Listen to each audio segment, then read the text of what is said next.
Hey guys, how's it going? This is my first video doing my reflections of me as my bookkeeper as my business is going on.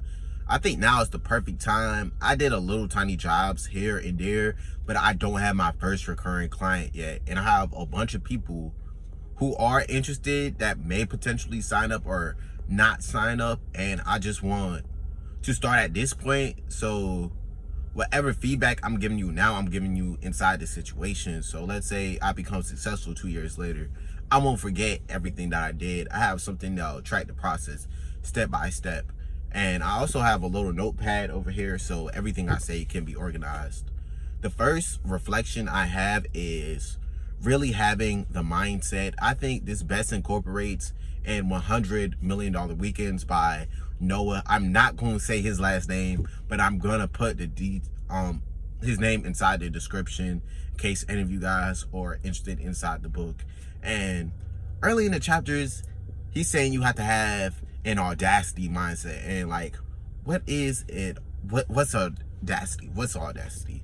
It's basically having a vision for what you want and knowing where you want to be and not caring what it takes to get there, especially the opinions of other people and what other people might not say and do. I know when I first started on my entrepreneurship journey, even my business mentors, a majority of them did not believe me after I graduated college. They said I should graduate college, I should get a job, I shouldn't dive head first into entrepreneurship. And honestly, I think they're right. For the common person, yes, starting a business right out of college is hard, but like, it's what I want to do and it's what I see my life going towards. I'd rather be broke and running a business and eventually be rich than be rich inside a job that I'm not really passionate about. And that's the decision I made for myself. And there was a lot of pushback when I first made that decision, but over time, once you solidify your identity and what you want to do, people are not going to test you because they know that's a certain value or trait within you. It's actually when you're unsure about yourself, that's when people test you the most or try to convince your mind, because they know that you're not very confident. They know that you don't have a vision and you don't know where you're going. So they think they can sway your mind left or right. But once people see that you have your mind set on something, they're going to leave you alone for the most part because they have their own problems in their own life to worry about. So I wouldn't even hesitate or worry about the opinions of other people or your family or your friends when you're first starting your business at all. Another thing is I did focus on the hate, but I didn't focus on the love and the people that have supported me and did believe me and my business, since it's so easy to focus on the negative. And that's something I wish I would have changed even 6 months to a year ago. Just focusing on the positive, focusing on the people that are where I want to be and them telling me that I can do it, and making sure instead of having the negative thoughts reiterate inside my mind, have those positive beliefs and those non-self-limiting beliefs raise me up. The second thing is choosing the correct price. Honestly, once you have the mindset, you'd be surprised what you could do. It's magical, but you don't want to be doing too much work for the wrong price, especially when starting out. I know for me personally, the first business deal I read $100 Million Offers by Alex Ramonzi, and I basically created my own offer. And basically the gist of the book is just make a deal that nobody can say no to. I specialize in writing business plans. I've been writing business plans for like 2 years in college, for classes and for random business plan competitions or pitch competitions. So I could take an idea and I can basically take it from zero to hero. And that's the first product I tried to sell. And basically what ended up happening was I ended up writing an entire business plan.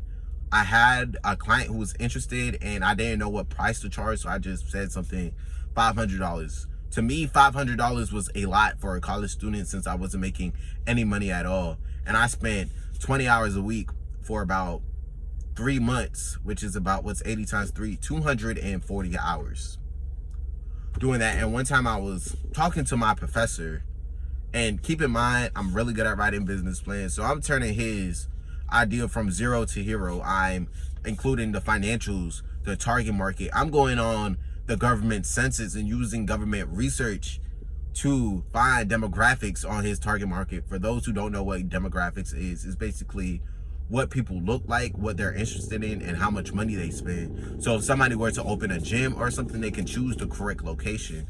So I was putting a lot of time and effort and energy to make the perfect business model or the business plan for him. And the project ended up taking 240 hours. But check this out.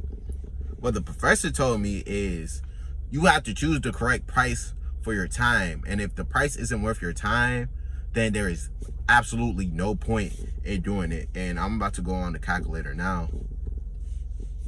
Was 80 times, hold on y'all, this ain't working, but it's okay, I'm gonna post this video anyways.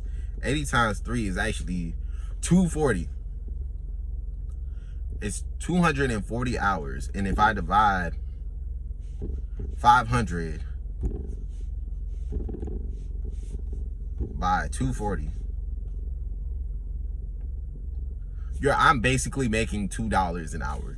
So it was like really cool for a first project. But when my professor told me, and he broke it down, it was the accounting professor, you're working for $2 an hour, Josh. I was actually flabbergasted on how important price is when it comes to business. Even if you could sell something, even if you do have the mindset and the drive and everything, unless you pick the correct price, then everything really goes out the window. And like, what if the price that's correct for you, in order for you to run a sustainable business, people can't afford that? That means your product may not be valuable enough yet, and the business might not be sustainable or possible, or it's not even the correct business to get into for you. And the number one game of entrepreneurship or rule is return on investment. You really want to make sure whatever time and effort and energy you're putting into something, you're getting a return. Because if not, what are you taking all this risk for? What's the entire point?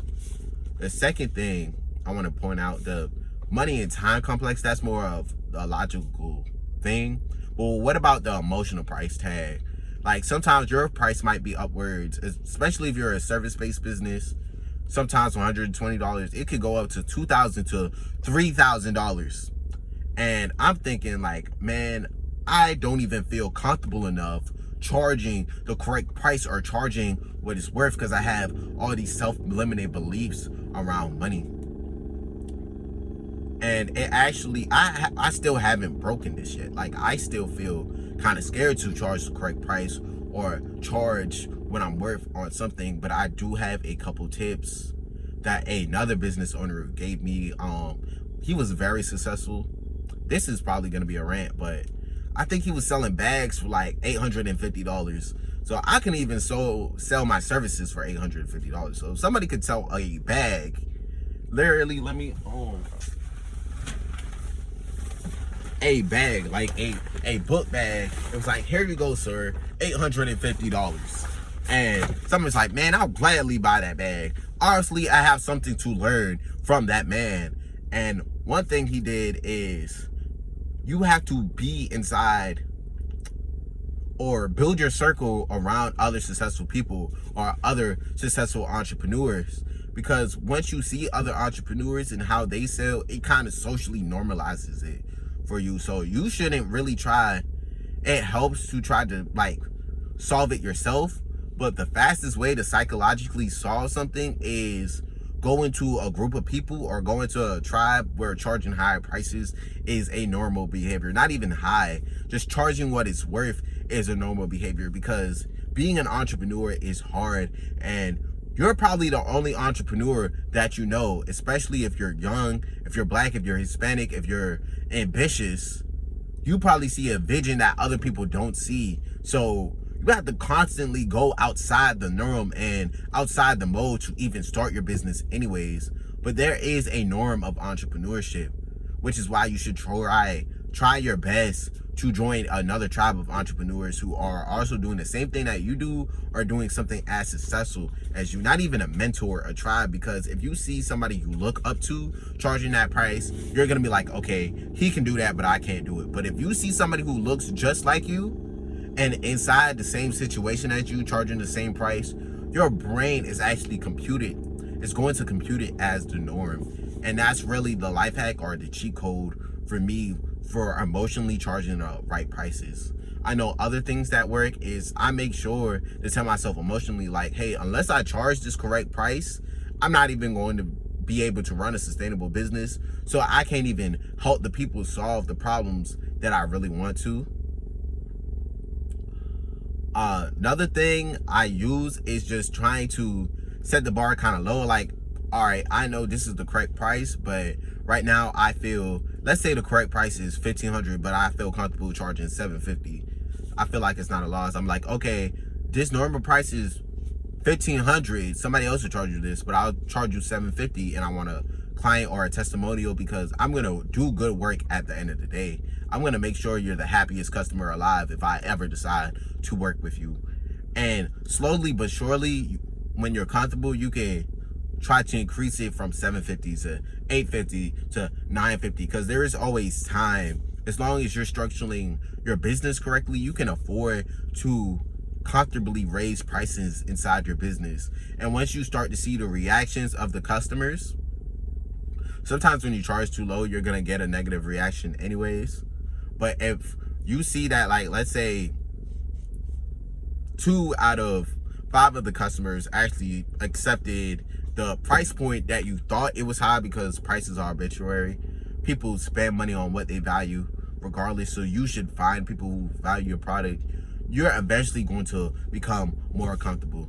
So this is going to be basically the end of the video for Reflections of a Bookkeeper. I'm going to try to keep on going week by week to see what else I learned that's new. If you guys have any questions, don't hesitate to hit me up or call me. I have a bunch of business owners or advisors too that may like call me, even people who are better in the game of business. I might know something inside their business or specialize inside their business that could be the key to their success. So like, don't hesitate to call me if you have something to say, if you have something to tell me, whether it's advice or if you have a question and you want help answering that question, because I could probably find an answer to you. So that's about it. Thanks for coming to my TED Talk.